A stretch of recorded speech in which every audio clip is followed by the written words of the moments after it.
My name is Boyscout, my pronouns are she, her, hers, and I'm a Lavender leader with the Lesbian, Gay, Bisexual, Transgender Queer Center and the LGBTQ Secretary of Affairs for the SGA.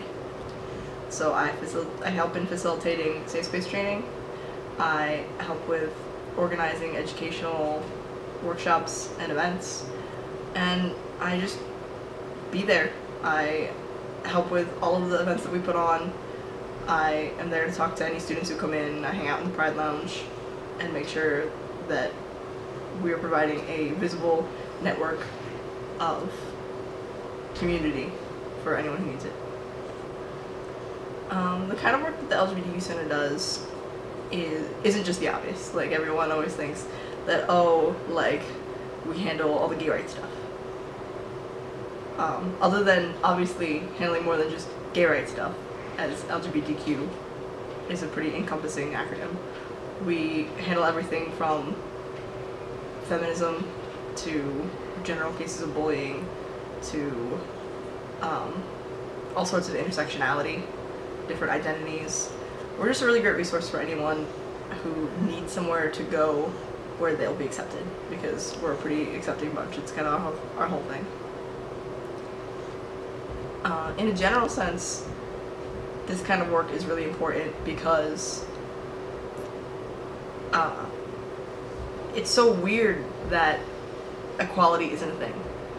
It's just not. Like, we think, oh, America, the free, we're a very equal country, but there are only 30 states right now that my best friends can get married. There are only a few where my trans friends don't have to worry about getting fired. And outside of America, it's so much worse. And I think it's important because I can't imagine not sitting here and not doing anything when so many people don't have the same rights as I do. On campus, we have to acknowledge that a lot of students, especially incoming freshmen, come from high schools where LGBTQ bullying is a very real thing. And for students who have the opportunity to come here and see safe space buttons and see all of our events up on flyers, LGBTQ Center, those kind of things being advertised unashamedly, as proudly as any other event, that says something, that sends a message, that is a visible network of safety and community that some people really need. And I'd love to be a part of that. Said that. For people who say things like, oh, why isn't there a straight pride center? That's a lot like the people who say, oh, why isn't there a white entertainment network? People with privilege don't need the assistance. It's difficult for some people to recognize the privilege that we have because it's easy to go, oh, my life's not that great.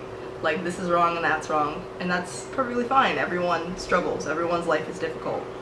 But there's a system in our society of the people with privilege and the people who are oppressed. And it's the responsibility of the people with privilege to help those without. The people without privilege, they're the ones who need our assistance. They're the ones who need to be represented, because we don't need white entertainment network because every station is full of white English-speaking people. So Telenova and BET are important. We don't need a straight pride center because the world is a straight pride center. And for some people, they need somewhere to go to be accepted instead of just generally being accepted on the street.